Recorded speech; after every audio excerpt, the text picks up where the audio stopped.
अस्सलाम वालेकुम, मेरा नाम रिमशा अज़हर है और मैं मरहम कम्युनिटी की तरफ से आप सबको वेलकम करती हूँ। जैसे कि मैंने कल पोस्ट लगाई थी, उसमें बताया था कि हम एक गायनोकोलॉजिस्ट के साथ आज लाइव सेशन करेंगे और उसके अंदर के नाम है हम लोग मिथ्स और जितने मिसकंसेप्शन ड्यूरिंग प्रेगनेंसी होते हैं हम उन सब टॉपिक्स को कवर करेंगे। तो आज हमारे साथ डॉक्टर मिसबा मलिक मौजूद हैं और इनका 25 इयर्स का एक्सपीरियंस है। ये कंसल्टेंट गायनोकोलॉजिस्ट है इकरा मेडिकल कॉम्प्लेक्स में, लाहौर, पाकिस्तान के अंदर। तो डॉक्टर साहब को हम वेलकम करते हैं। क्या हाल है डॉक्टर साहब आपका? बिल्कुल ठीक ठाक, अल्लाह का शुक्र है। अच्छा डॉक्टर साहब, मेरा आपसे सवाल ये है कि किस तरह के मतलब पेशेंट्स आपके पास आते हैं और उन कितनी परसेंटेज है इनके मिसकंसेप्ट होने की, मिसअंडरस्टूड होने की, क्या इनकी रेंज है? तकरीबन 100% पेशेंट्स मोर और लेस मिथ्स के साथ आते हैं। किसी के ज़्यादा मिथ्स होते हैं, किसी के कम होते हैं, जिसकी वजह लैक ऑफ एजुकेशन है, लैक ऑफ इंफॉर्मेशन है।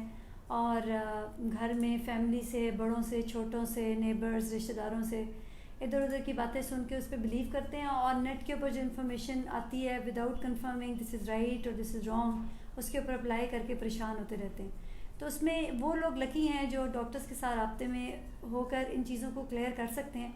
लेकिन वो लोग जो डॉक्टर्स के साथ राब्ते में नहीं हैं, वो इन मिथ्स को लेके सारी ज़िंदगी चलाते रहते हैं, जिसके लिए अब हमें ये प्लेटफॉर्म मिला है, जिसके ज़रिए हम कोशिश करेंगे कि लोगों की मिथ्स को क्लैरिफाई करें।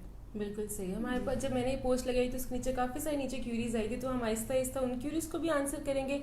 और लाइव सेशन के दौरान अगर आपको और कोई क्यूरी है तो आप नीचे कमेंट कर सकते हैं। हम कोशिश करेंगे कि हम उन सब टॉपिक्स को आज कवर करें और ज़्यादा से ज़्यादा लोगों में नॉलेज और अवेयरनेस पैदा करें ताकि उनके लिए भी आसानी हो और हम लोग भी फीस बिल्ला ये काम करते हैं। अच्छा, ऐसा है कि डॉक्टर साहब मुझे एक सवाल आया हुआ था कि रंगत के हिसाब से, फॉर एग्जाम्पल अगर कोई लेडी प्रेग्नेंट है तो वो उनको बहुत सारी चीज़ें होती है कि ये खाओ, ये नहीं खाओ, बच्चे के कम्प्लेक्शन में फ़र्क आएगा या नहीं आएगा। इस हवाले से आप अगर कुछ बताना चाहें इस पर कोई।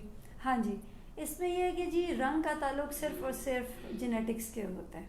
बिल्कुल आपके जो जीन्स चले आ रहे हैं पीछे, वो अपना रोल प्ले करते हैं।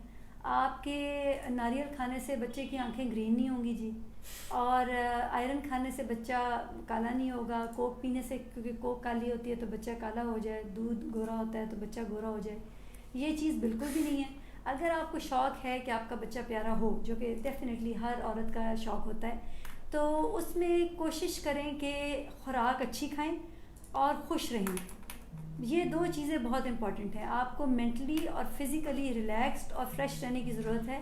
इसके बच्चे के शक्ल पर, कॉम्प्लेक्शन पर, बच्चे की फ़िज़ीक पर और उसके बाद में माइंड के ऊपर बहुत ज़्यादा असरात मरतब होते हैं। इस चीज़ पर फोकस कीजिए। उसके बाद रंग जो होना है ना जी, वो तो जेनेटिकली जो डिसाइड हो गया है at the time of conception, वही होना है। आप जो मर्ज़ी कर लें। इस कंसेप्शन से खुदा के लिए बाहर निकलिए और सही बातों को फॉलो करें। अब तो बहुत आसानी है, आपको मेडिकल असिस्टेंट्स भी हर जगह, हर शहर में अवेलेबल हैं। आपके पास नेट है, उसमें उन साइट्स पे जाइए जिस पे सही इन्फॉर्मेशन हो और अपने कन्फ्यूजन्स को क्लैरिफाई कीजिए। बिल्कुल सही। डॉक्टर, हमारे पास एक क्यूरी आई थी, उसमें उन्होंने पूछा हुआ था पीसीओएस के हवाले से जी, कि क्या पीसीओएस प्रेगनेंसी को डिले करता है, और अगर कोई मदर पीसीओ में कंसीव कर लेती हैं जी, तो उसके लिए उनको मतलब क्या कॉम्प्लिकेशंस आ सकती हैं, उनको किस तरह एहतियात करनी चाहिए और क्या क्या चीज़ें मद्देनज़र रख के चलना होता है? जी। पॉलीसिस्टिक ओवरीज, पीसीओ जो है, ये एक बहुत ही कॉमन हार्मोनल डिस्टर्बेंस है जो कि मज़ीद कॉमन होती जा रही है। यंग लड़कियों में हो तो पीरियड्स का मसला हो जाता है, मैरिड लड़कियों में हो तो कंसीव करने का प्रॉब्लम हो जाता है। इसलिए बेहतर ये है कि पीसीओ को पहले फुली ट्रीट किया जाए। उसके बाद अव्वल तो खुद बहुत प्रेगनेंसी हो जाती है, वरना थोड़ी सी ट्रीटमेंट से प्रेगनेंसी हो जाती है। तो पहली बात तो ये है कि पॉलीसिस्टिक ओवरीज में प्रेगनेंसी होती नहीं है। अगर हो जाए तो मिसकैरेजेस के चांसेस होते हैं, और अगर उसमें प्रेगनेंसी हो जाए तो प्रेगनेंसी की कुछ और एबॉर्शन की स्टेज से निकल भी जाए तो प्रेगनेंसी की कुछ कॉम्प्लिकेशन ज़्यादा होने के चांसेस होते हैं। तो पॉलीसिस्टिक ओवरीज बहुत कॉमन लेकिन बहुत ज़्यादा इजीली ट्रीटेबल एक बीमारी है। इसके लिए आप फ़ौरन अपने गायनोकोलॉजिस्ट के पास जाइए, अपने ब्लड टेस्ट करवाइए, स्कैन करवाइए, प्रॉपर 3 to 6 मंथ्स का ट्रीटमेंट करवाइए। इसकी ट्रीटमेंट दवाइयों से भी होती है, इसकी ट्रीटमेंट लेप्रोस्कोपी से भी होती है। जो भी आपका डॉक्टर आपको देख के आपको सजेस्ट करता है, इसको प्रॉपर्ली ट्रीट कराएं। ये एक मसला है लेकिन ऐसा मसला नहीं है जिसका कोई हल नहीं है। इसका बहुत आसान हल है। आप उस पे जाएं और सही डॉक्टर के पास जाएं। वेट कम कीजिए, डाइट पे तवज्जो दीजिए जो पीसीओ के हिसाब से अच्छी है, और अपना हार्मोनल ट्रीटमेंट कराइए। इंशाल्लाह ये बहुत आसानी से ट्रीट हो जाती है। ठीक है डॉक्टर, हमारे पास एक क्यूरी आई थी जिसमें उन्होंने मेंशन किया हुआ था कि जब आप प्रेग्नेंट होते हैं तो आपको कहा जाता है कि आप 2 लोगों के लिए खा रहे हैं। तो क्या जिसमें वो ओवर ईटिंग भी कर जाते हैं, जिसमें वो हर बंदा उनको दे रहा होता है कि आप ये खाएं, ये भी खाएं, ये भी खाएं, तो मदर ओवर ईटिंग की तरफ चली जाती है। तो ये कहाँ तक बात सही है, और हमें मतलब बाकी 2 लोगों के जितना उस वक्त खाना शुरू कर देना चाहिए? अच्छा, अर्ज़ ये है जी कि जो हमारी पाकिस्तानियों की जो खुराक है ना जी, वो ऑलरेडी 2 या 4 लोगों की खुराक है। मैं एक वक्त में हम लोग या रोटी खाएं या सैलड खाएं या दही वगैरह खाएं या सूप पिएं या कुछ स्वीट खाएं। अच्छा, हमारी खुराक पहले रोटी से स्टार्ट होती है जी, रोटी सालन खाना है, फिर उसके बाद थोड़ा सा सैलड खाना है, फिर दही खानी है, फिर उसके बाद मुंह मीठा करने के लिए हमने मीठा खाना है। तो ऑलरेडी हमारी खुराक डबल ट्रिपल है जी। मैं तो इसको मज़ीद डबल करने की ज़रूरत नहीं है। क्वांटिटी से ज़्यादा क्वालिटी ऑफ फूड पे फोकस कीजिए। It's not for pregnant women only, it's for women and main, both of them. चाहे वो प्रेग्नेंट औरत है चाहे नहीं है, क्वालिटी ऑफ डाइट पे तवज्जो दीजिए। और अपनी डाइट में से चावल, रोटियां, डबल रोटियां, बेकरी प्रोडक्ट्स, वाइट शुगर, घर में वाइट शुगर रखना बंद कर दें आप, बिलीव मी। सच में? बिल्कुल। बच्चों के दूध में, मिल्क शेक्स में, चाय में, इसके ऊपर क्रॉस लगा दें आप। यकीन करें, हफ्ता आप वाइट शुगर नहीं लेंगी, हफ्ते के बाद जब आप वाइट शुगर डालेंगी तो आपको महसूस होगा कि आप क्या जहर पीते रहे हैं। तो डबल करना बिल्कुल गलत कॉन्सेप्ट है। Yes, try to improve quality of food. आप फ्रूट्स खाएं, आप फ्रेश जूसेस पिएं घर में बना के, आप दूध पिएं, दही खाएं, गोश्त, कीमा, अंडा, इन चीज़ों पे फोकस करिए rather than eating cakes, chocolates, fizzy drinks, bakery products, shawarmas, pizzas. ये फल मेरी तरफ से आप डबल नहीं, आप ट्रिपल कर लें। दूध आप मेरी तरफ से मल्टीप्लाई बाय 10 टाइम्स कर लें। जितना आधा ग्लास पीती हैं तो मेरी तरफ से आप रोज़ के 3-4 ग्लास पीजिए। Go on quality of food, not quantity of food. जी ठीक है। अच्छा, यहाँ पे हमारे पास एक सवाल है, उसमें पूछ रहे हैं कि क्या पीसीओएस में वेट लॉस करना आसान होता है, और अगर वेट लॉस की जैसे भी आपने बात की कि वेट लॉस के, तो वो पूछ रहे हैं कि मैं अगर पीसीओ पेशेंट हूँ तो किस तरह वेट लॉस करें, और क्या पीसीओएस में प्रेगनेंसी डिले होती है, और क्या बिल्कुल ही नहीं होती है, डिले हो जाती है, या उसके कितने चांसेस होते हैं? जी, वेट कम करना काम कोई भी मुश्किल नहीं होता अगर आप में विल पावर है, और अगर आप में डिटर्मिनेशन है और मोटिवेशन है। और अगर ये तीनों चीज़ें नहीं हैं तो आसान से आसान काम भी बहुत मुश्किल है।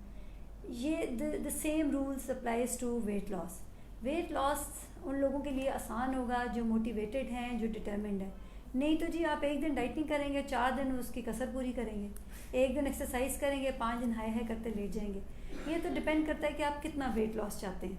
जो इंसान वाइज है, जिसको इम्पोर्टेंस पता है वेट लॉस होने की, सिग्निफिकेंस पता है कि इसके क्या फ़ायदे हैं, जिसको पता है कि वेट बढ़ने के क्या क्या नुकसानात हैं, उसको बिल्कुल भी ये काम मुश्किल नहीं लगेगा। अव्वल तो लोग बढ़ने ही नहीं देंगे अपना वेट, और अगर जो बढ़ने देंगे वो उसको कम करके छोड़ेंगे। नहीं तो फिर आसानी यही है कि आप बेड पे बैठे रहें, ना हिलना पड़े ना जुलना पड़े, जो सामने आए खा जाए। आसानी तो उसी में है ना जी। लेकिन फिर उसके बाद जो आप बीमारियाँ काटेंगे उसमें आसानी नहीं है। अब आप खुद फैसला कर लीजिए आपको कौन सी वाली आसानी चाहिए। मेरा मशवरा तो ये है कि आप एक्सरसाइज और डाइट पे तवज्जो दें, वेट कम रखें, और वो वाली आसानी अपने लिए चूज़ करें जिसमें आपकी सेहत सारी उम्र ठीक रहे, आपको प्रेगनेंसी प्रॉब्लम्स ना हो, पीसीओ ना हो, दिल की बीमारियां ना हो, शुगर ना हो, जॉइंट प्रॉब्लम्स ना हो। इन तमाम चीज़ों का ताल्लुक ओबेसिटी से है, और ओबेसिटी आप तभी जाएगी जब आप वेट कम करने की कोशिश करेंगे। बिल्कुल जी। अच्छा, आमना सजाद के आप सलाम करिए। वालेकुम अस्सलाम आमना। कि यहाँ पे उन्होंने लिखा हुआ है कि आमना सजाद का सवाल, उसके बाद ये कि मेरा AMH लेवल 3.13 है और एज 34 है, क्या ये नॉर्मल है? मतलब अच्छा जी, पहले तो मुझे इस सवाल का जवाब देंगे ये आपने AMH कहाँ से सुना है जी, और किसने करवाया है? और AMH के मुख्तलिफ बीमारियों में मुख्तलिफ सिग्निफिकेंसेस होती हैं। आप किस पॉइंट ऑफ व्यू से पूछ रही हैं ये उस पर डिपेंड करता है। आप क्यों पूछ रही हैं, आपने पहले तो करवाया क्यों और किस मसले की वजह से, उसके ऊपर AMH के लेवल्स का सिग्निफिकेंस बनता है। ठीक है। आमना वकास का सवाल है कि उनका 5th मंथ चल रहा है, लेकिन वो कह रही है कि उनसे रोटी नहीं खाई जाती है, तो उसका क्या अल्टरनेटिव हो सकता है, या वो ऐसा क्या करें, या रोटी तो बहुत ज़रूरी है, कितनी ज़रूरी है? तो इस सवाल रोटी हाँ, क्या सिर्फ रोटी नहीं खाई जाती या आपसे और भी चीज़ें नहीं खाई जाती, और इसकी वजह क्या है? क्या आपको मतली होती है, या सीने में जलन होती है, एसिडिटी होती है? आपको रोटी खाने से मसला होता क्या है, नंबर 1। और दूसरी खुराकों से भी या ये है कि रोटी से ज़्यादा मसला हो रहा है और दूसरी खुराक कंपैरेटिवली आपके लिए हज़म करना मुश्किल है। इन एनी केस मैं ये नहीं कहूँगी कि रोटी बहुत इंपॉर्टेंट है। अगर आप रोटी नहीं खा रही और बाकी सब कुछ खा रही हैं फिर तो टेंशन ही कोई नहीं है। लेकिन अगर आप रोटी भी नहीं खा रही और बाकी चीज़ें भी नहीं खा रही तो ये फिर एक प्रॉब्लम की बात है। इसके लिए अगर तो प्रॉब्लम आपके मैदे में है तो फिर उस एसिडिटी है, एसिड पेप्टिक डिजीज़ है, तो उसको ट्रीट होना चाहिए। अगर सिंपली दिल ख़राब हो रहा है जो प्रेगनेंसी में होता है तो मतली वगैरह की दवाइयाँ लेने से ये मसला हल हो जाना चाहिए। ठीक है। अच्छा, मोहम्मद हशाम का सवाल है, आई डोंट नो कि ये रिलेटेड है हमारे टॉपिक से कि नहीं, क्योंकि ये गायनेकोलॉजिस्ट हैं, ये सवाल न्यूट्रिशनिस्ट से होना चाहिए, लेकिन चले आप अगर इस पर थोड़ी सी रोशनी डाल दें। Can you ask about keto diet, is it helpful? ये गुड आइडिया है कि नहीं? बहुत सारे लोग इसको कर रहे हैं। हाँ तो कीटो डाइट के हवाले से डॉक्टर ये हशाम है, मोहम्मद हशाम। हाँ जी, ये बात आपने बिल्कुल बेटा ठीक की है। ये बेसिकली तो न्यूट्रिशनिस्ट का सवाल है, लेकिन मैं आपको ये कहना चाहूँगी कि कीटो डाइट और इस तरह की जो दूसरी डाइट्स हैं, ये अगर बहुत ज़्यादा कोई ओबीस है, बहुत ज़्यादा वेट बढ़ गया है, तो उनको तो मैं कहूँगी वो कोशिश करके देख लें। सारी उम्र मौजें की हैं तो ज़रा कुछ अरसे के लिए इतनी स्ट्रिक्ट डाइट कर लें। लेकिन मेरा मशवरा ये है कि इस तरह की डाइट्स पे जाने की ज़रूरत से पहले ही आपने बैलेंस्ड लाइफ गुजारिए, ताकि इस तरह की एक्सट्रीम लेवल की डाइट्स पे जाने की ज़रूरत ना पड़े जिसका बॉडी पे भी गलत इफेक्ट होने के चांसेस हों। और अगर नहीं भी चांसेस तो द मोमेंट आप कीटो डाइट छोड़ेंगे और नॉर्मल डाइट पे आएंगे तो आप दोबारा से वेट पुट ऑन कर लेंगे। तो मुझे बताइए इसका फ़ायदा क्या है? एक तरीका ये है कि आप थोड़ा सा वेट लॉस, फौरी वेट लॉस, अगर कोई बंदा बहुत मोटा है तो वो कीटो डाइट से करें और उसको फिर मेंटेन किया जाए। लेकिन ज़रूरी ये है कि आप एक बैलेंस लाइफ गुजारें थ्रू आउट योर लाइफ। महीना कीटो कर ली, 2 महीना, कितना अर्सा आप कीटो डाइट कर लेंगे? मैं नहीं समझ सकती कि इस चीज़ को आप फॉर लॉन्ग मेंटेन कर सकते हैं। तो आपने करना ये है कि एक बैलेंस्ड डाइट उसको अडॉप्ट कीजिए थ्रू आउट योर लाइफ, उसमें एक्सरसाइज को डालिए और इसको थ्रू आउट मेनटेन कीजिए। That would be the most practical way to maintain and to reduce your weight. और उसमें क्या बैलेंस्ड है? बैलेंस्ड ये है कि आप हर चीज़ खाएं लेकिन तरीके से खाएं, न्यूट्रिशन वाइज पूरी हो, कैलोरीज वाइज कम हो, और इसको आप बर्न भी करें एक्सरसाइज से, जिससे ना सिर्फ वेट कम हो, आपका बॉडी स्टेमिना बने। आपकी वैसे अदरवाइज वेट कम करेंगे आप डाइट से, वज़न कम हो जाएगा, आप कमज़ोर हो जाएंगे, आपकी स्किन, आपका जिस्म ढलक जाएगा, दुनिया जहान की बीमारियां आ जाएंगी। और द मोमेंट आप डाइट अडॉप्ट करेंगे वेट दोबारा बढ़ जाएगा। तो ये तो कोई फ़ायदा नहीं है ना। तो आप एक बैलेंस तरीके से, जिसमें थोड़ा बहुत डाइट कंट्रोल हो, थोड़ी बहुत एक्सरसाइज हो, थोड़ा बहुत खाना पीना भी हो, इस तरीके से चलें ताकि वो एक लाइफ लॉन्ग आपको उसका इफेक्ट रहे। सही, बिल्कुल सही। अच्छा, यहाँ पे साफिया शेख का सवाल है, वो पूछ रही हैं कि अगर जैसे आपने कहा कि वाइट शुगर को अवॉइड करना चाहिए, तो उसका ऑल्टरनेटिव शुगर फ्री कैप्सूल्स, मतलब जिस तरह आना शुरू होगी, टैबलेट्स आना शुरू होगी। आप शुगर ना लेना जी, या शुगर लेना ज़रूर है। पहले तो मुझे मेरी ज़रा ये सुनने वाले ये बता दें, यकीन करें ये भी एक नशा है। आप मेरे कहने पे सब लोग सिर्फ 15 दिन के लिए, यूँ समझे आप लोगों पे सख्ती कानून बन गया पाकिस्तान में, 15 दिन किसी चीज़ में कुछ मीठा ना चाय में डालें, ना दूध में डालें, स्वीट डिशेस। 15 दिन के बाद अगर आपको किसी चीज़ में चीनी की ज़रूरत महसूस हुई तो आप यहाँ ही इसी फोरम पे मुझे बुलवा लीजिएगा और कहिएगा कि जी आपने डॉक्टर साहब ये गलत स्टेटमेंट दी थी, हमें तो अभी तक बहुत शुगर अच्छी लगती है। शुगर को आप छोड़ दें। ये क्या आते हैं जी वो जो कहते हैं कि कैंड्रल शेंड्रल, आप ये छोड़ दें। आप ये मीठे की ख्वाहिश ये निकाल दें। हर चीज़ आपको पता है, मिल्क, खुद मिल्क में शुगर आती है जिसमें हम शुगर नहीं डालते, उसमें शुगर है। हर फ्रूट में शुगर है, नेचुरली होती है, हर चीज़ में नेचुरल शुगर है। आप उसके मुताबिक अपनी ज़ुबान को, टेस्ट बड्स को एडजस्ट करें, ना कि ऊपर से वो डाल के। अच्छा, यहाँ पर एक मिसकंसेप्शन है जी, वो जी डायबिटीज़ के पेशेंट्स आते हैं, वो कहते हैं जी वाइट शुगर नहीं तो हमने शक्कर डाल के पी लिया। शक्कर डालते हैं, शक्कर से सारा मसला, शहद से। खुदा के लिए अपने टेस्ट बड्स को, चाहे आपको शुगर है नहीं है, चाहे मोटे हैं नहीं है, अपने आप को इस शुगर से आज़ाद कीजिए। जितनी हमारी बॉडी को शुगर चाहिए वो हमारे खुराक में नेचुरली मौजूद है। ये हमने अपने टेस्ट बड्स को गलत ट्रेन कर दिया है थ्रू दिस आर्टिफिशियल शुगर। इसे आप इसकी आदत ही ना डालें, इसकी आप जस्तजू ही ना करें। बिल्कुल सही। अच्छा, यहाँ पे कोई गुड़िया अली हैं, उनका मुझे सही नाम तो नहीं पता, लेकिन उनका फेसबुक का नाम है, वो आपको मतलब काफ़ी अप्रिशिएट कर रही हैं और काफ़ी ज़्यादा वो आपकी तारीफ़ भी कर रही है। अच्छा, यहाँ पे अमारा दानिश हमारे साथ है, वो कह रही हैं कि उनका 7th मंथ ऑफ प्रेगनेंसी और उनको यूरिन इन्फेक्शन का मसला है। तो उसके हवाले से अगर आप कुछ बताएं कि वो क्या ऐसी या तो उनका ट्रीटमेंट हो, या अगर वो अपनी खुराक में किस चीज़ से एहतियात करें, और क्या मतलब मिथ्स और मिसकंसेप्शन इसके हवाले से हो सकते हैं। ठीक, पहले तो जो गुड़िया अली हैं उनको मेरी तरफ से बहुत थैंक यू कह दें। ये गुड़िया हैं तो इसलिए इनका दिल भी गुड़ियों वाला है जो तारीफ़ कर रही हैं, थैंक यू वेरी मच। दूसरी बात, दूसरी पेशेंट जो है वो 7 मंथ्स प्रेगनेंसी पे यूटीआई है। बेटा आपको कैसे पता है कि आपको यूटीआई है? क्या आपने टेस्ट करवाया है या आपने सिम्टम्स की बेसिस पे आप यूटीआई कह रही हैं या किसी डॉक्टर ने आपको बताया है?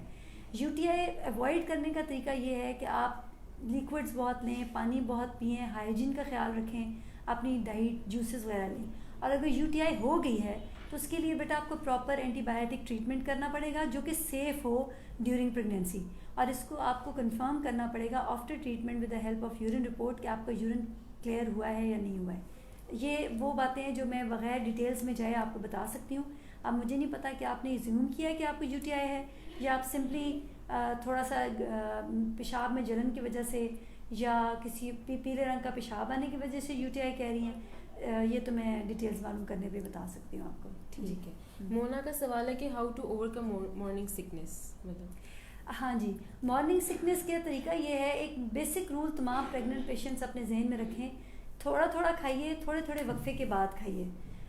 ये हम लोगों की तरह 3 वक्त का खाना नहीं, आपने थोड़ी थोड़ी के बाद थोड़ा कुछ ना कुछ खाते रहना है। अपने इंटेस्टाइन्स को, गट्स को ज़्यादा बोलने ना दें। द मोमेंट आपको ज़्यादा भूख लगेगी, पेरिस्टाल्सिस होगा और ये नौजिया जो ये सर चढ़ के, उल्टियाँ सर चढ़ के बोलेंगी। थोड़ी थोड़ी देर के बाद कुछ ना कुछ निबलिंग करते रहें आप।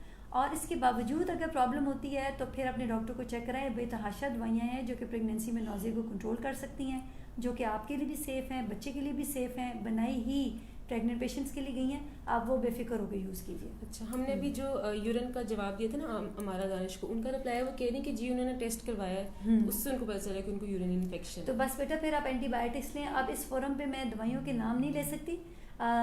एंटीबायोटिक्स कोर्स बहुत सादा सी एंटीबायोटिक्स, बहुत ही लो पोटेंसी की, जो कि प्रेगनेंसी में एब्सोल्युटली सेफ़ होती हैं, वो आप यूज़ कर सकती हैं। ज़ाहिर है ये कुछ रूल्स होते हैं, यहाँ पर हम मेडिसिन का नाम नहीं ले सकते।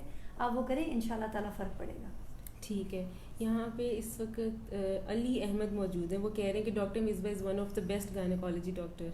थैंक यू वेरी मच, बहुत शुक्रिया जी। अच्छा, यहाँ पे अदीला का सवाल ये है कि मुझे ड्यूरिंग प्रेगनेंसी GMD थी, मैंने शुगर छोड़ी थी तो मेरी हार्ट बीट बहुत ज़्यादा बढ़ गई थी।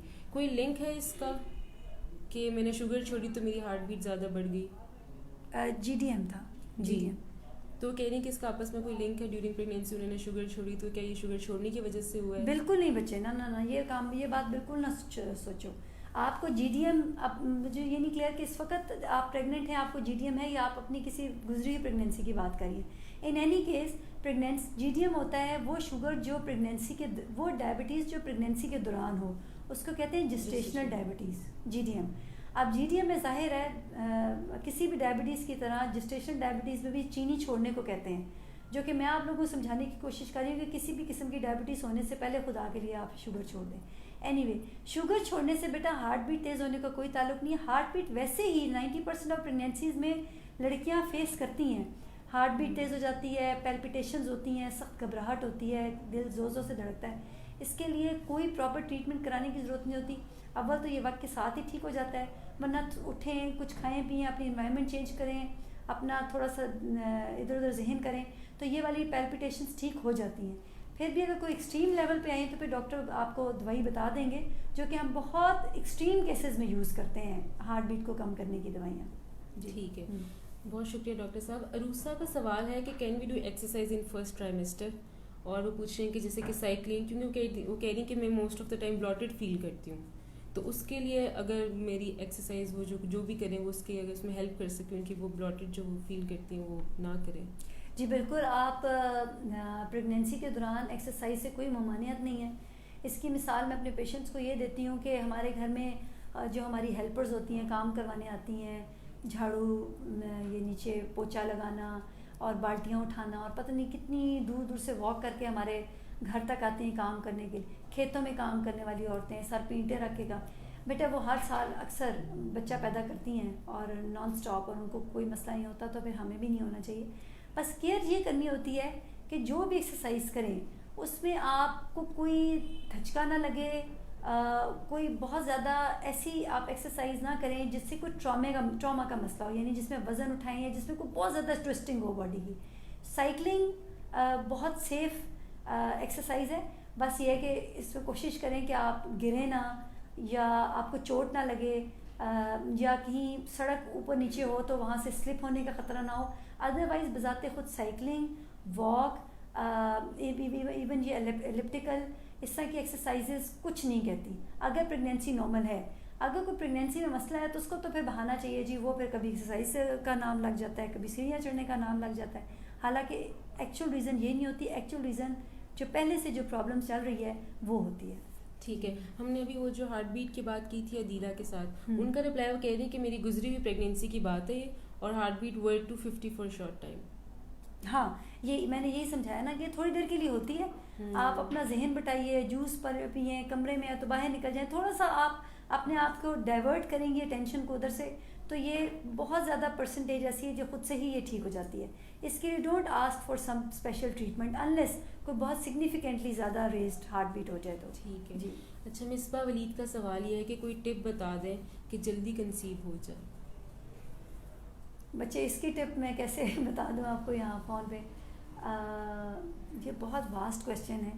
इसका ताल्लुक इस बात से है कि क्या डिले हो रहा है आपकी प्रेगनेंसी को, या आप वैसे शादी के फ़ौरन बाद कंसीव करने के लिए डेस्परेट हैं। अगर तो डिले हो रहा है तो रूल आउट करने की कोशिश करनी चाहिए कि किस वजह से डिले हो रहा है और उस वजह को टारगेट करना चाहिए। और अगर नई शादी हुई है और आप वैसे ही ज़ाहिर ख्वाहिश होती है, डेस्परेट हैं जल्दी से, तो उसके लिए मैं आपको कहूँगी कि बेटा अभी खामखा की इंटरफेरेंस ना करवाएं हम डॉक्टर्स की अपनी उसमें, इसको कुछ अरसे के लिए 3-4 महीने नेचुरल उस पर छोड़ें तो बेहतर है। वैसे तो 1 साल का टारगेट होता है, डॉक्टर्स को एजुकेट किया जाता है कि 1 साल आप पेशेंट्स को बिल्कुल इस चीज़ के लिए ट्रीट ना करें, 1 साल दें, बट स्टिल आप 4-5 महीने ज़रूर देखिए। ठीक है। अच्छा डॉक्टर साहब, मेरा ये सवाल आपसे ये है कि जब शादी होती है तो शादी का कितना अरसा जो टाइम स्पेंड होता है कितना नॉर्मल होता है कि इसके बाद कंसीव? जी, मैं वही बता रही थी कि 1 साल कम से कम ज़रूर देखना चाहिए। ठीक है, ये हमारी एजुकेशन है कि अगर आपके पास कपल 1 साल से पहले आता है तो उसकी काउंसलिंग करके उनको भेज दें, थोड़े 1-2 चीज़ें रूल आउट कर लें और उनको भेज दें। But still if the couple is under some social pressure या उनको बहुत ज़्यादा ख्वाहिश है तो उनकी एड करने में कोई मसला भी नहीं है, कोई ऐसी बात नहीं है, लेकिन 1 साल से पहले कोई ख़तरे की बात यूजुअली नहीं होती। ठीक है, बिल्कुल सही। अच्छा, इसका एज के साथ कितना रिलेशन है कि कंसीव करना और आपकी एज कितने आप यंग हैं या 30s में लड़कियां जा चुकी हैं, 40s में जा चुकी हैं, तो इसका क्या रिलेशन है आपस में? हाँ, मतलब अब कोशिश करें कि आप 35 तक बच्चे आपके हो जाने चाहिए, बट 40 इज़ द लिमिट। 40 के बाद जो है ना, अव्वल तो प्रेगनेंसी हो नहीं पाती, होती है तो मिसकैरेजेस हो जाते हैं, अगर नहीं होते तो कॉम्प्लिकेशंस जैसे फीटस में नॉर्मलीज आ सकती हैं, ब्लड प्रेशर शूट हो जाते हैं औरतों के, जेस्टेशनल डायबिटीज़ हो जाती है, at the time of labour complications हो जाती हैं।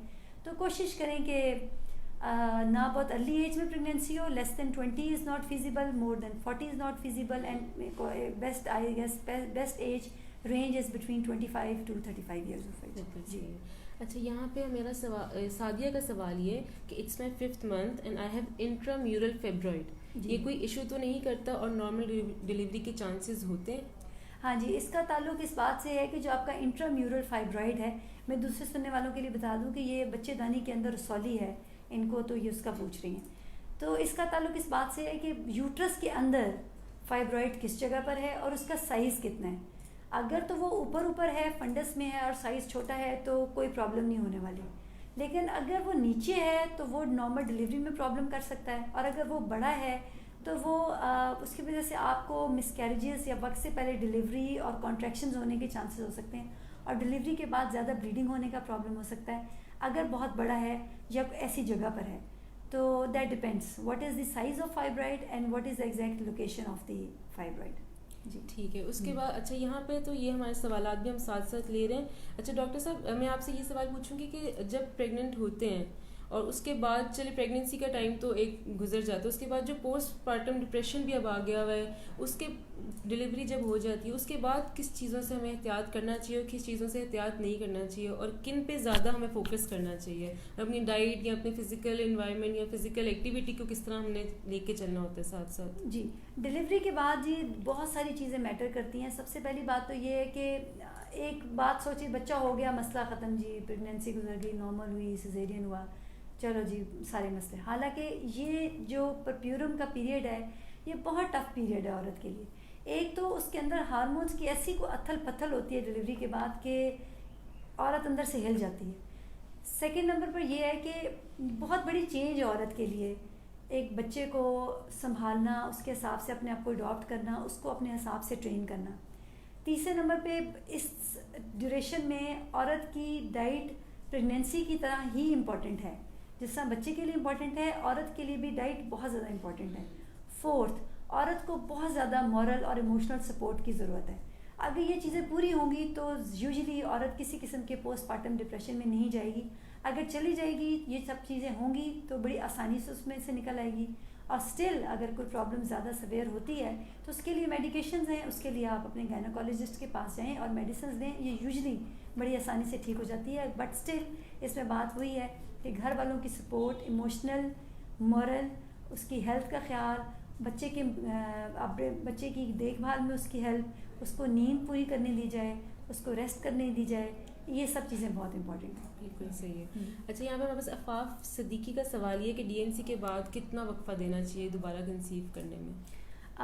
बच्चे मेरे ख्याल से 3 to 6 मंथ्स का गैप तो ज़रूर दीजिए, बॉडी को भी टाइम मिले वापस अपने नॉर्मल रूटीन में आने का, और आपको भी मेंटली और इमोशनली टाइम मिले, और अगली प्रेगनेंसी के लिए आप फिज़िकली और मेंटली तैयार हों, आपकी बॉडी भी तैयार हो, तो इतना गैप ज़रूर दे दीजिए।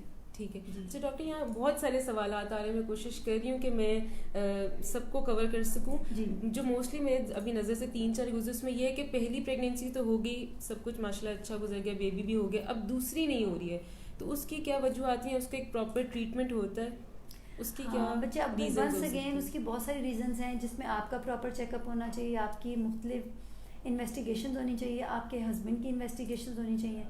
अब इसमें बहुत सारी रीजंस हो सकती हैं, आपके अंदर इन्फेक्शन हो सकती है, या आपके अंदर हार्मोनल डिस्टर्बेंस हो सकती है, या आपके ट्यूब्स का इशू हो सकता है, या हस्बैंड के सीमन एनालिसिस का प्रॉब्लम हो सकता है, या सिंपली सही time for husband and wife if they are not utilising the right time to have fertility, simple वो रीज़न हो सकती है।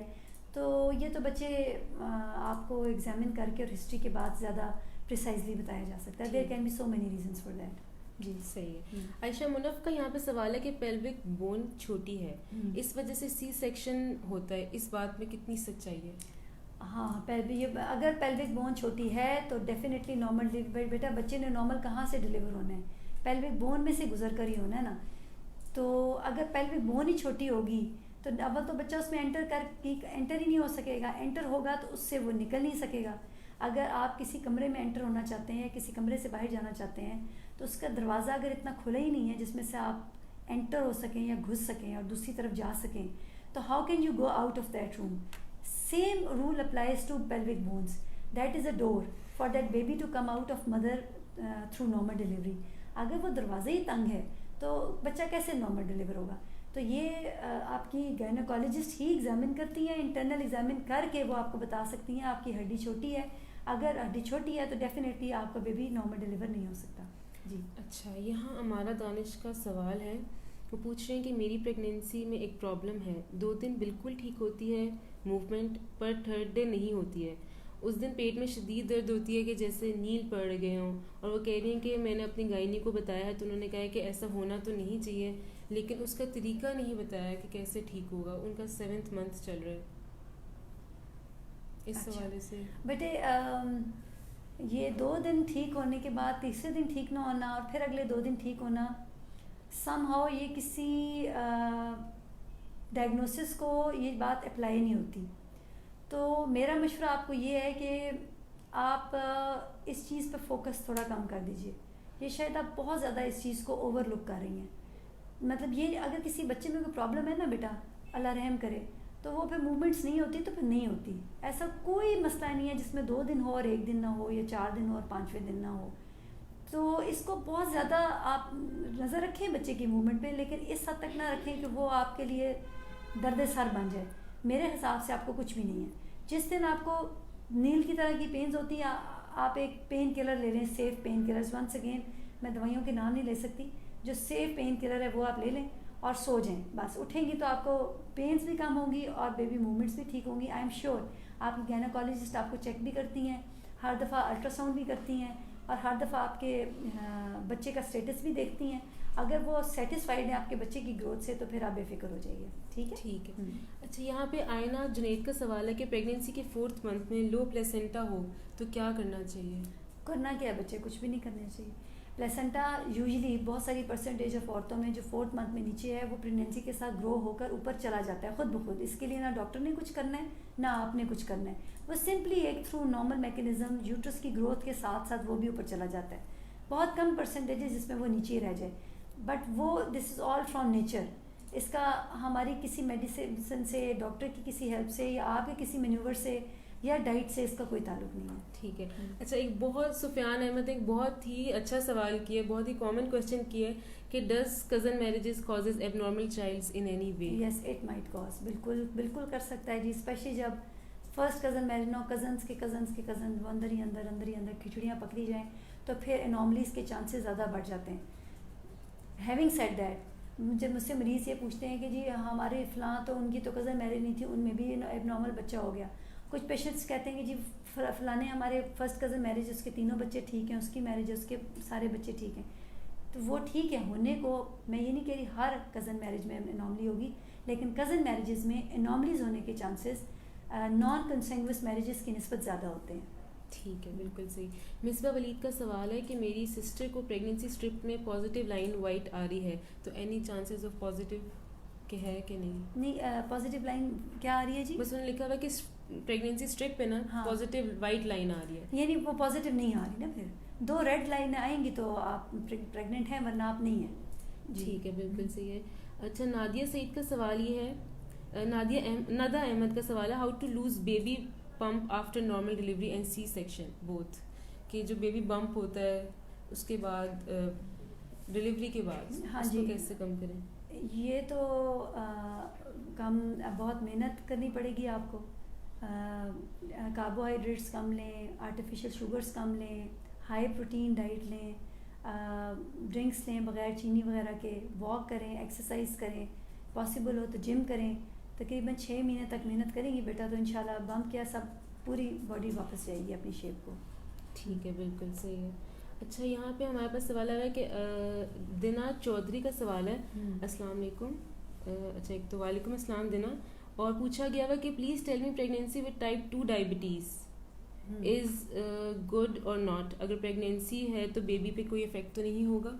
जी बेटा, डायबिटीज़ ड्यूरिंग प्रेगनेंसी जो है, अगर ये वेल कंट्रोल ना हो तो बहुत सारे मसाइल हो सकते हैं। फर्स्ट ट्राइमेस्टर में मिसकैरेजेस हो सकती हैं, सेकंड ट्राइमेस्टर में डायग्नोज हो सकता है कि बच्चे में कोई एनॉमली बन गई है। डायबिटीज़ जिन औरतों को, उनके बच्चों को एनॉमलीज होने के चांसेस ज़्यादा होते हैं और ये सेकंड ट्राइमेस्टर में पता चलता है। थर्ड ट्राइमेस्टर में अर्ली डिलीवरीज हो सकती हैं। बच्चे का साइज़ बहुत बड़ा होने की वजह से डिफ़िकल्ट नॉर्मल डिलीवरी या सिजेरियन सेक्शन के चांसेस ज़्यादा होते हैं, और औरत में बीपी शूट करने के चांसेस ज़्यादा होते हैं शुगर के साथ साथ। और डिलीवरी के बाद बच्चे में कॉम्प्लिकेशंस हो सकती हैं, लाइक बच्चे को शुगर लो हो सकती है या उसको जॉन्डिस हो सकता है। अगर प्रीमेच्योर हो गया पैदा ड्यू टू डायबिटीज़, ज़ाहिर प्रीमेच्योरिटी के इफ़ेक्ट्स होते हैं। प्रीमेच्योरिटी इज़ बिफोर, अगर आप 36 वीक्स 35 वीक्स से पहले के बच्चे जो हैं वो प्रीमेच्योरिटी में होते हैं। Once the women is around 36 weeks तो वो मेच्योरिटी जोन में एंटर होगी। उसके ऊपर जितने दिन गुजरते जाते हैं that are bonus. 37 to 40 weeks is term. इससे पहले के बच्चे को आप प्री टर्म, और अगर कोई 35 वीक्स से बहुत पहले है तो वो उसमें प्री टर्म के इफेक्ट ज़्यादा से ज़्यादा होंगे जी। ठीक है। अच्छा डॉक्टर, हमारे पास इतने सारे सवाल आ रहे हैं कि बहुत मुश्किल होगा कि हम लोग सबको कवर कर सकें, लेकिन ऐसा है कि हम जितनी यहाँ पे भी एड्रेस कर सकें इश्यूज हम करेंगे। उसके बाद फिर हम नीचे कमेंट सेक्शन में भी बाद में जवाब उनको दे सकते हैं अगर उनका कोई भी सीरियस इशू है तो। अच्छा, उन्होंने पूछा है कि प्रेगनेंसी में क्या वेट, अच्छा मारिया का सवाल ये है कि प्रेगनेंसी में क्या वेट कंट्रोल किसी तरह से कंट्रोल रखा जा सकता है? मैं कुछ खाती भी ज़्यादा नहीं हूँ और मुझे नोजिया बहुत है। लास्ट प्रेगनेंसी में 10 kg गेन हुआ था और अगले पूरे साल नहीं कम हुआ। I was breast feeding the child. अच्छा बेटा, प्रेगनेंसी में कोशिश, बहुत एग्रेसिव कोशिश तो नहीं करनी चाहिए, लेकिन ये है कि आप ऐसी चीज़ें मत खाएं जिससे आपका वेट भी पुट ऑन हो रहा है और जिसका आपको और आपके बच्चे को फ़ायदा भी नहीं है।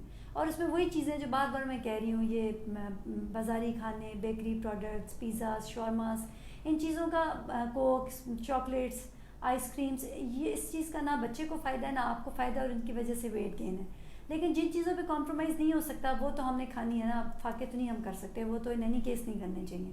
और वेट कम करना इज़ अ डिफ़िकल्ट जॉब, इसके लिए आपके में मोटिवेशन डिटर्मिनेशन होगी तो बच्चे वेट कम होगा। ये जो होता है ना, आधा तीतर आधा बटेर, 2 दिन वॉक कर ली, 1 हफ्ता छोड़ दी, 1 दिन डाइटिंग कर ली, दूसरे दिन 2 प्लेटें भर के चावल खा लिए, 4 दिन डाइटिंग की, 5वें दिन शादी पे चले गए तो उस पर सारी कसर पूरी कर दी।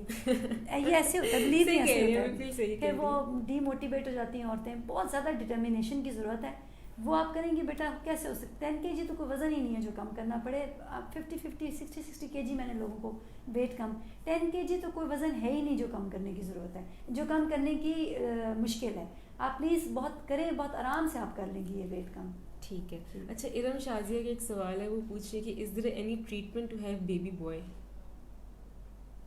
बेटा क्या करना है बेबी बॉय ने, वो क्या करना है जो बेबी गर्ल ने नहीं करना। पहले तो मेरी आप लोगों से ये दरख्वास्त है कि ये ख्वाहिश करनी छोड़ दें कि बेबी गर्ल हो कि बेबी बॉय हो। तो अल्लाह से दुआ करें कि सेहतमंद बच्चा हो, अच्छी किस्मत वाला हो, हमारी ज़िंदगी में खुशियाँ और रहमत लेके आए, अपने लिए भी हमारे लिए भी। ये पहले तो ये ख्वाहिश ही गलत है कि हमें फ़लाँ जेंडर चाहिए, बेटा चाहिए बेटी चाहिए, नंबर 1। नंबर 2, बेटा ऐसी कोई अगर कोई डॉक्टर ये क्लेम करता है कि किसी दवाई से बेटा होता है, या कोई हकीम या कोई इंसान, दैट इज़ एब्सोल्युटली रॉन्ग। अलबत्ता एक प्रोसीजर आया हुआ है, उसको जेंडर सिलेक्शन कहते हैं। That is a process, that is not a medicine. वो बाकायदा एक प्रोसेस होता है जिसमें मियाँ बीवी को बुला के, हस्बैंड के स्पर्म्स लेके, सिलेक्ट करके जिनसे बेटा होना होता है या जिनसे बेटी होनी होती है, वो इम्प्लांट करते हैं औरत के अंदर, और उसमें चांसेस होते हैं बेटा होने के। ये एक बाकायदा प्रोसीजर है, ये कोई मेडिसिन नहीं है, कोई खुराक नहीं है, कोई मंत्र नहीं है कि जिससे हम कहें कि इससे बेटा होगा या बेटी होगी। वो प्रोसेस अगर आपने कराना है तो वो एक अलग बात है। ठीक है। अच्छा, मेरे पास इतने सारे सवाल आ रहे हैं। तुम्हारी एक मॉडरेटर है मारूफ, उनको सब कही जा रही है कि प्लीज़ मेरे सवाल का जवाब दें। अच्छा, अब मारूफ ने कहा है कि आप दोबारा क्वेश्चन कर लें, वो काफ़ी ऊपर जा चुका होगा, तो आप दोबारा करें। मैं देख रही हूँ, मैं कोशिश कर रही हूँ कि मैं सबको रिप्लाई दे दूँ। यहाँ पे एक सवाल आया है कि during pregnancy after delivery dry fruit खा सकते हैं, उसका कोई नुकसान तो नहीं है? बेटा ड्राई फ्रूट आप ज़िंदगी के हर मौके पे खा सकते हैं, क्या प्रेगनेंसी तो क्या ना प्रेगनेंसी तो, अनलेस अगर आप कोई और रीज़न है जिसमें आप ऑयल को अवॉइड करना चाहती हैं क्योंकि ऑयल होता है इनमें। अदरवाइज़ ड्राई फ्रूट्स जो एक मिथ है ना, गर्म होते हैं तो ठंडे होते हैं, तो छुहारे खा लें तो मिसकैरेजेस हो जाते हैं, तो छुहारे ना खाएं तो बच्चा मिसकैरेजेस होने से बचत हो जाती है। फ़लानी चीज़ गर्म फ़लानी चीज़ ठंडी, बेटा ये दिस इज़ एब्सोल्युटली रॉन्ग। कोई चीज़ गर्म कोई चीज़ ठंडी नहीं होती। हर चीज़ की अपनी अपनी न्यूट्रिशियस वैल्यू होती है, एक इम्पॉर्टेंस होती है। इसलिए ड्राई फ्रूट को प्रेगनेंसी के शुरू में लोग कहते नहीं खाना चाहिए, दैट इज़ रॉन्ग। छिले में क्यों नहीं खाना चाहिए, मुझे कोई वजह बता दे। या प्रेगनेंसी के किसी और हिस्से में नहीं खाना चाहिए, या प्रेगनेंसी के अलावा किसी औरत और मर्द को नहीं खाना चाहिए, ये बिल्कुल बच्चे गलत बात है। ठीक है, ठीक। अच्छा, आयशा का सवाल है कि best contraceptive without side effects जो आप प्रेफर करें। नहीं बच्चे, ये कोई एब्सोल्यूट इसका आंसर नहीं है कि फ़लाँ चीज़ आप कॉन्ट्रासेप्शन के लिए यूज़ करेंगे तो साइड इफ़ेक्ट्स नहीं होंगे। ये कोई क्लेम कर ही नहीं सकता। आपने कॉन्ट्रासेप्टिव यूज़ करके देखनी है हर कॉन्ट्रासेप्शन, अगर वो सूट कर जाए तो दैट इज़ फॉर यू, अगर वो सूट ना कर जाए तो that is not for you, और वो यूज़ करने के बाद ही पता चलता है। अदरवाइज़ पिल्स हैं जो आपको रोज़ की गोली खानी पड़ती है, वो जिसको सूट करे वो सारी उम्र वही यूज़ करती रहती है और खुश रहती हैं। जिनको सूट ना करे वो तीसरे दिन आ जाती हैं प्रॉब्लम्स के साथ, डॉक्टर साहब ने क्या दे दिया आपने, इससे हेडेक हो गई है, इससे नोजिया हो गया है, इससे वॉमिटिंग हो गई है।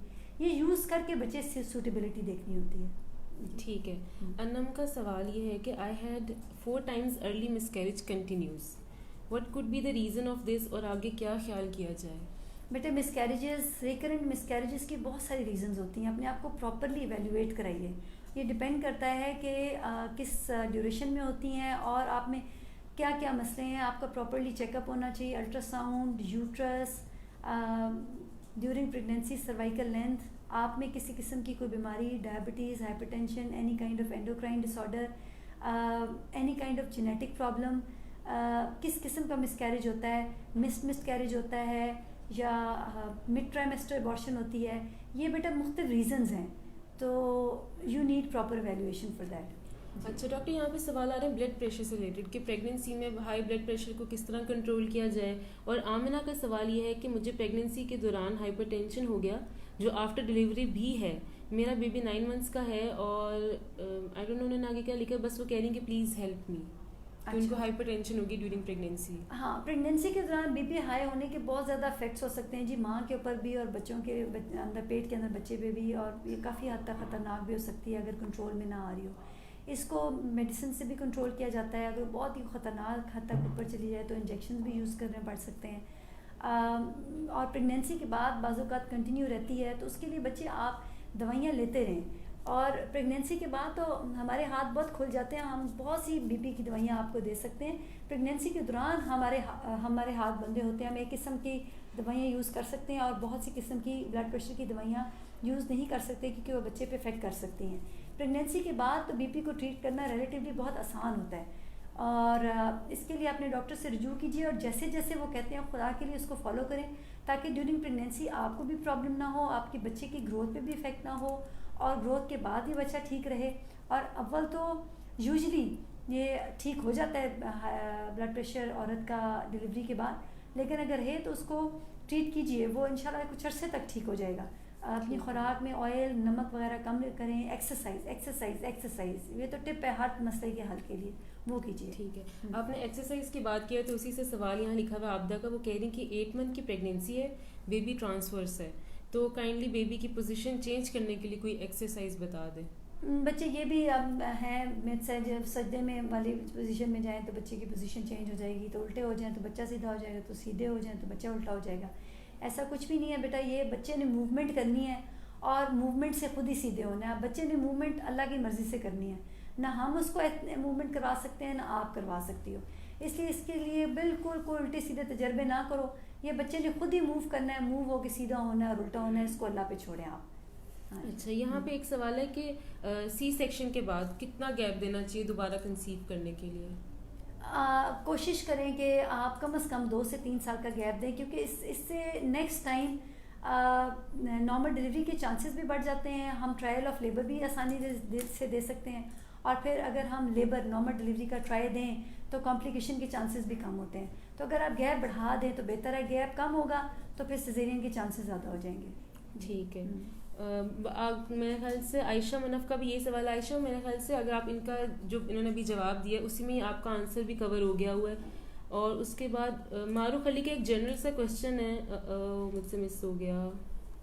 मारूफ दोबारा, अच्छा हाँ मिल गया। मिस कैरेज के बाद कितना गैप लेना चाहिए अगेन कंसीविंग के लिए? हाँ जी, पहले भी सवाल किया है बेटा, 3 to 6 मंथ्स का गैप जरूर डालिए आप, ठीक, प्रेफरेबली 6 मंथ्स। जी ठीक है, बिल्कुल सही हो गया। अच्छा, can we continue walk and jog throughout pregnancy? Sure, बिल्कुल बिल्कुल। अगर प्रेगनेंसी नॉर्मल है, आपका डॉक्टर कोई कॉम्प्लिकेशन नहीं बता रहा है, एवरीथिंग इज़ नॉर्मल, वॉक करें, जॉग मतलब एक दरमियानी सी पेस पर बिल्कुल करें, बहुत दौड़े लगाएं मत लगाएं बेशक। अच्छा ठीक है। शाजिया का एक सवाल है, what is the reason of spotting during pregnancy? बहुत सारी रीज़न हैं बच्चे, इसका ताल्लुक प्लेसेंटा के से भी हो सकता है, इसका ताल्लुक जो अंदर ब्लड वेसल्स की गेम है उसके साथ भी हो सकता है, इन्फेक्शन में भी ब्लीडिंग हो सकती है, विदाउट एनी स्पेशल रीज़न भी हो सकती है, प्लेसेंटा की सेपरेशन से भी हो सकती है, प्लेसेंटा बहुत नीचे नीचे हो, लो लाइंग प्लेसेंटा हो, उसकी वजह से भी ब्लीडिंग हो सकती है।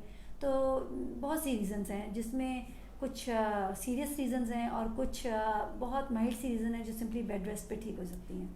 ठीक है। अच्छा, यहाँ पे एक सवाल आया हुआ, ये मैं यहाँ पे नहीं किसी ने किया हुआ, मेरे पास जब मैंने पोस्ट डाली थी उस पे नीचे कमेंट आया हुआ था, I have one was ruptured due to ectopic, I have already another ectopic जो ट्यूब मेरे पास अभी है, can I conceive naturally? बिल्कुल श्योर, बिल्कुल 2 ट्यूब्स हैं अल्लाह मियाँ ने हर औरत को दी हुई हैं, और ट्यूब्स में ही प्रेगनेंसी का आगाज़ होता है।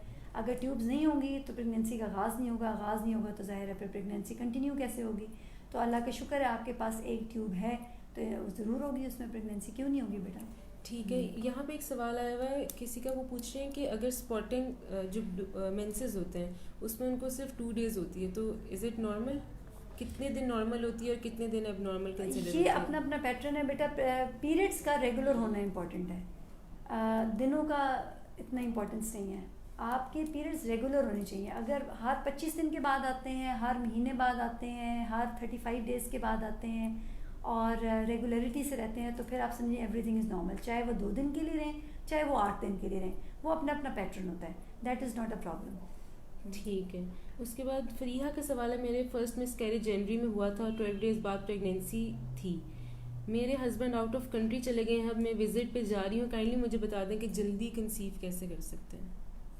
नहीं बेटा, हस्बैंड आउट ऑफ कंट्री जा रहे हैं तो फिर अच्छा वो अभी चले जाना गए है। हैं, वो चले गए हैं, अभी उनको विजिट करने जा रही हैं, तो वो कह रही हैं कि मैं अब फिर जल्दी कंसीव कैसे कर सकती अब हूँ। उसका तरीका ये है कि आप अपनी डॉक्टर से मिलके जाएं और यहाँ से तैयारी करके जाएं through medicine, so that probability of pregnancy ज़्यादा हो। वो पीरियड्स के दौरान वो मेडिसिन शुरू होती हैं एग बनाने के लिए, और फिर आपको वो एग बनाएं डॉक्टर साहब आपकी, उसके बाद आप फर्टिलिटी पीरियड पूछ के जाएं, और उन दिनों में कोशिश करें आप अपने हस्बैंड के पास हों, तो फिर probability of pregnancy is better.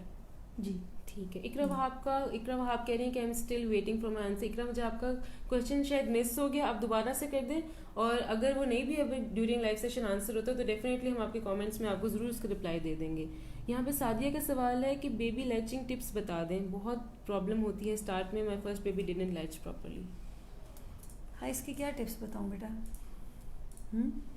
उन्होंने बस पूछा है कि क्या नाम है, first baby didn't latch properly, तो इसकी कोई टिप्स बता दें अगर हो सके तो। बेटा आप उसको दूसरी फीड पे जो है ना डालिए ना, बच्चे को चॉइस ही ना दें। जब अब उसको चॉइस ही, उसको क्या पता दुनिया में क्या हो रहा है क्या नहीं हो रहा, वो तो बेचारा सफ़ेद कागज़ है, कोरा कागज़ है। आप उसको चॉइस देंगी तो वो चॉइस अडॉप्ट करेगा। चॉइस ही नहीं देंगी उसको, जब पता ही है कि जब मुझे अपनी भूख ख़त्म करनी है, प्यास बुझानी है, तो I have this is the choice, तो डेफिनेटली फिर वो उसी को ही अडॉप्ट करेगा। तो गो फॉर दैट। ठीक है। और ई प्रेगनेंसी लास्ट में अपना क्वेश्चन करके वाइंड अप करते हैं लाइव सेशन, और उसके बाद जिनके भी क्वेश्चंस रह गए हम उनको कमेंट्स में आंसर करते हैं। प्लीज़ है पेशेंस, में कोशिश कर रही हूँ, लेकिन ज़्यादा से ज़्यादा सवाल अगर आप भी कोशिश करेंगे थोड़ा लिखें ताकि वो मैं उसको आसानी से उसका जवाब दे सकूं। यहाँ पे बस एक सवाल ये है कि होम्योपैथिक कितना मैटर करता है, मतलब उसकी मेडिसिन कितना अफेक्ट करती हैं प्रेगनेंसी के दौरान, लेनी चाहिए नहीं लेनी चाहिए, या कंसल्ट करना चाहिए कि नहीं? खतरनाक सवाल आपने पूछ दिया मुझसे, आपने एक फील्ड एक प्रोफेशन से दूसरे, क्योंकि हम नहीं एक्सेप्ट करते होम्योपैथिक को, और I am sure homeopathic allopathic को नहीं करते। सो ठीक है, होता होगा, लोगों को फ़ायदा होता है तभी तो ये है दुनिया में, but we don't favour homoeopathic treatment. ठीक है। और ब्रेस्ट फीडिंग मदर कैल्शियम और मल्टीविटामिन्स का ब्रेस्ट फीडिंग को बेटा मैं तो उसको दूध पिलाना नहीं कहती, मैं तो उसको कहती हूँ खून पिलाना। एक्चुअली औरत अपना खून पिला रही है जो दूध बन के बच्चे को जा रहा है, तो जब आपने खून पिलाना है तो आपको ज़ाहिर है ज़्यादा न्यूट्रिशन की ज़रूरत है, तो आप अपनी खुराक बेस्ट रखें ड्यूरिंग लैक्टेशन।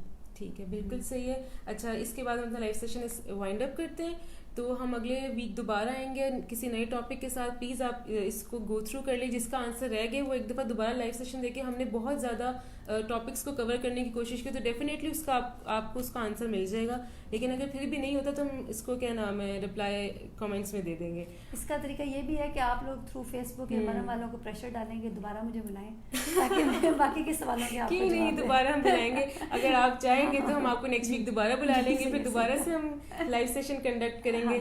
और ऐसा है कि डॉक्टर मिसबा हमारे पैनल पे भी मौजूद है, मैंने नीचे लिंक भी, मेरे ख्याल से मॉडरेटर्स ने भी लिंक मेंशन किया हुआ है, सबने मेंशन किया है। अगर आप इनसे ऑनलाइन कंसल्टेशन लेना चाहते हैं, इनको विजिट करना चाहते हैं, तो काइंडली आप अपॉइंटमेंट बुक करवा के इनके साथ कर सकते हैं। और नेक्स्ट वीक हम दोबारा किसी टॉपिक के साथ आएंगे। ओके, थैंक यू, अल्लाह हाफिज़। थैंक यू जी, अल्लाह हाफिज़।